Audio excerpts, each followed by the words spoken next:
আসসালামু আলাইকুম। আপনারা নিশ্চয়ই জানেন আজ পে কমিশনের চেয়ারম্যানের সঙ্গে সচিবদের একটি বৈঠক হওয়ার কথা ছিল। তো সেই বৈঠকের সর্বশেষ আপডেট আমরা এই ভিডিও থেকে জেনে নেব।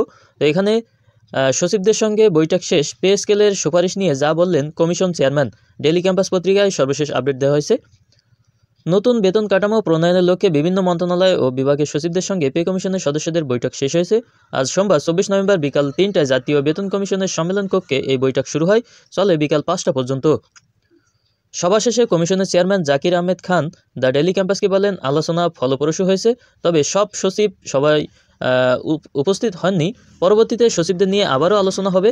কবে নাগাদ সুপারিশ হতে পারে এমন প্রশ্নের জবাবে চেয়ারম্যান বলেন, আলোচনা শেষে দ্রুত সময়ের মধ্যেই রিপোর্ট জমা দিতে পারব বলে আশা করছি।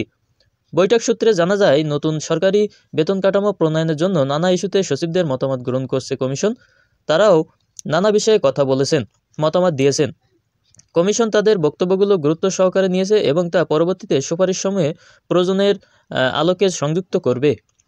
সূত্রটি জানায়, সচিবদের সঙ্গে বৈঠকটি মূলত কমিশনের শেষ ধাপের বৈঠক, কারণ মতামতই সবচেয়ে বেশি গুরুত্বপূর্ণ।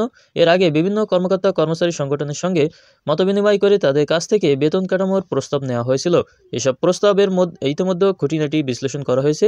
এখন সেই বিশ্লেষণের ভিত্তিতে নতুন পে স্কেল কী রূপ নিতে পারে এবং কবে থেকে তা কার্যকর করা সম্ভব এ বিষয়ে সচিবদের সঙ্গে বৈঠকে বিস্তারিত আলোচনা হয়েছে। এদিকে পে কমিশনের সুপারিশ দাখিলের জন্য 30 নভেম্বর আলটিমেটাম দিয়েছেন কর্মচারী নেতারা। এই সময়ের মধ্যে সুপারিশ না হলে কঠোর আন্দোলনের হুঁশিয়ারি উচ্চারণ করেছেন তারা। পে স্কেল বাস্তবায়নের দাবিতে আগামী 5 ডিসেম্বর ঢাকায় মহাসমাবেশও করবেন সরকারি কর্মচারীরা।